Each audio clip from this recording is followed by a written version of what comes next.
I am so glad that I have a faith in Christ, for I can do all things through him who strengthens me. And not only that, but he just loves me so much that he doesn't give me anything more than I can handle. Plus, I shouldn't forget that I have just enough faith that I could make the Rocky Mountains move from there all the way over to there.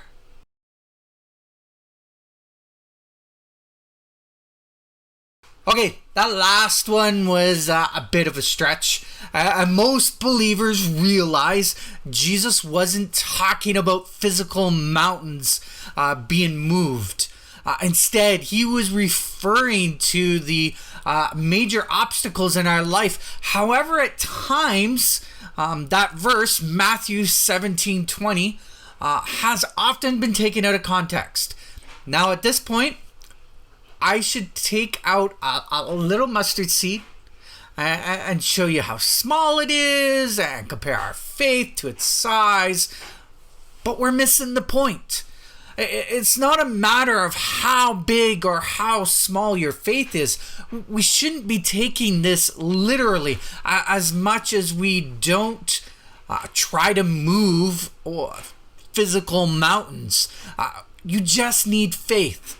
Faith is what Jesus is saying as he points to the mountain that they probably just came from, which was probably Mount Tabor. However, meaning that we should be able to, take things that are huge. We should be able to take those difficult situations, and they might seem impossible, but we need to have faith, and we should be able to take those situations. The apostles, they eventually followed this advice to the extreme, especially if you read the book of Acts. And they are able to perform and witness the impossible, and they do it for the glory of God. Plus, the church increases, and it becomes a confirmation of the truth and the promise of God.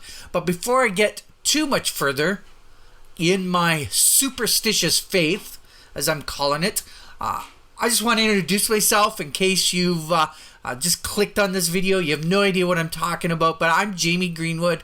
I'm a pastor, I'm an author, I'm a YouTuber, I'm a student going for my master's. All of this stuff, YouTuber because of the pandemic. Don't know if I said that. Oh well, said it again if I did or I didn't. But this is a Spring Bay Extra, which is mostly an offshoot of our Sunday morning main experience. And I essentially take what I've studied from my sermon, and what didn't quite make it into my message are random thoughts that I've had while I'm prepping for my sermon. And so I dive deeper into the scriptures. At the same time, I try to deliver a biblically balanced approach to the Bible, meaning I'm not big into extremes. And I like to stick close to the original language and what scholars have already discovered for us. Why reinvent the wheel? But let's get back to this superstitious faith that I've been talking about. And if you were in our in-person session, you would have heard me talk about various verses that are found in some translations, and yet we can't find them in others.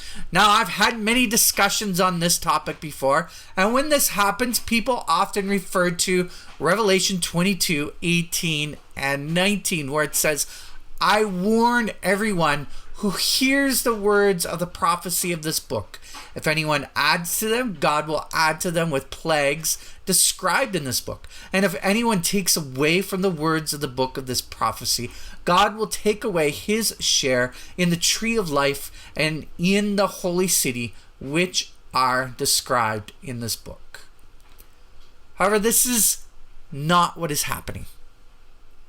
As I dive into the scriptures today, this is not what is happening. For most of the mainline translations, and I'm talking the word-for-word translations like the New American Standard, the English Standard Version, even the King James Version, along with the thought for thought translations like the New International Version and the New Living Translation. They're doing their best to stick with the original language that is being written. Now, when we get into the paraphrase Bibles like the Message, we do begin to get into some muddy waters a little bit. And I've used the Message from time to time. It brings out kind of a thought that is in the scriptures, and it tries to stay true to what is being written. But as long as you don't have, let's say, the New World Translation, you're probably okay. If you have a New World Translation, I suggest you throw it out. Just my point of view. But from a scholarly point of view, what is happening is some manuscripts have certain phrases in it. But when the Dead Sea Scrolls, for example, were discovered in 1946, this became the oldest known Bible in existence, and also discovered certain phrases that weren't found.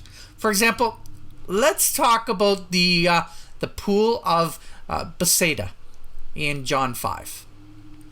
On my tour of Israel, I had the privilege of seeing this site. It was just being excavated.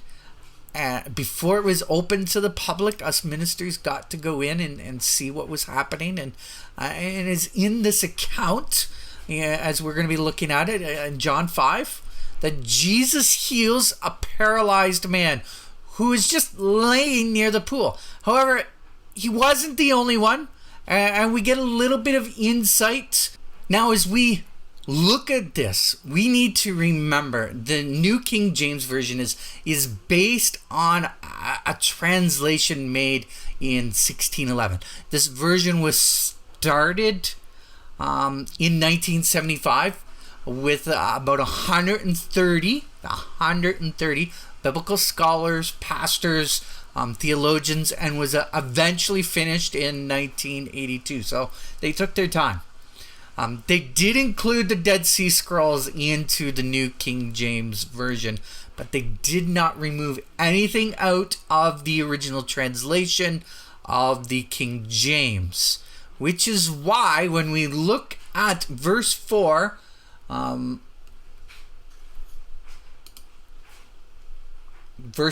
of New King James, we see, "For an angel went down at a certain time into the pool and stirred up the water. Then whoever stepped in first after the stirring of the water was made well of whatever disease he had." To which then I jumped to the New American Standard, which I had up first. Sorry about that. I jump over to here, and we have verse 3, and then we have verse 5. There is no verse 4. And so many ask, what is the reason behind this? What happened to the verse? Why has it been removed? And so we answer these questions in various ways. And we ask certain things like, did a physical angel come to the pool? I don't know. But there seems to be an event around this pool that people would lay there waiting for the waters to be stirred. Others look at this account and say it must have been superstition. And simply I want to say both are probably right to a certain degree, but we're missing the point. Is it true that many would lay at this pool? And in the case of the man who was healed in John 5, he laid there for at least 30 plus years. For whatever reason, he became paralyzed. We don't know. And his friends or his family members, they brought him there to wait for the waters to be stirred so that he could be healed. But like a homeless beggar, people would probably bring him food. He would sleep there overnight, just waiting for that moment when the waters would be stirred and he could be the first there. But because he was paralyzed, he would never be the first one into the water. Now, if we take out verse 4, it doesn't make sense why everyone is waiting by the water. It doesn't give us an explanation as to why the waters would be stirred. Therefore, in later copies of the original text, this verse gets added. But well after the destruction in 70 AD, to which we now have a little bit of hearsay, in the sense that we could ask the question, did an angel come? Were people actually healed? Was this just superstition? I can't answer those questions with 100% certainty because I wasn't there. But I suspect that, again, it was a mixture. Did an angel come? Probably not. Were the waters stirred? I would say yes. Or why would the people be laying there waiting for the stirring of the waters? Did someone get healed there? Why not? Water has cleansing powers.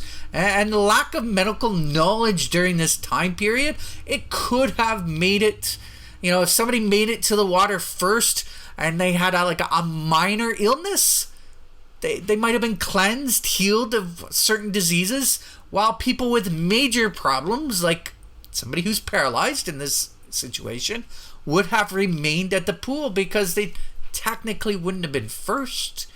They probably wouldn't have gotten healed when they entered the water. To which I come to the point of our superstitious faith. Why I think verse 4 wasn't written in the first place.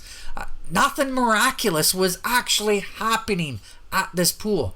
It was mere superstition, and Jesus came along. He took a man out of his superstitious faith. Today he wants to do the same for us. I can do all things through Christ who strengthens me. That's Philippians 4:13. And no matter how hard I try, no matter how hard I pray, I can't hit a home run. I've never gotten a hole-in-one on the golf course. When we put this verse in its proper context, it doesn't mean I can achieve all things. Please study this for yourself.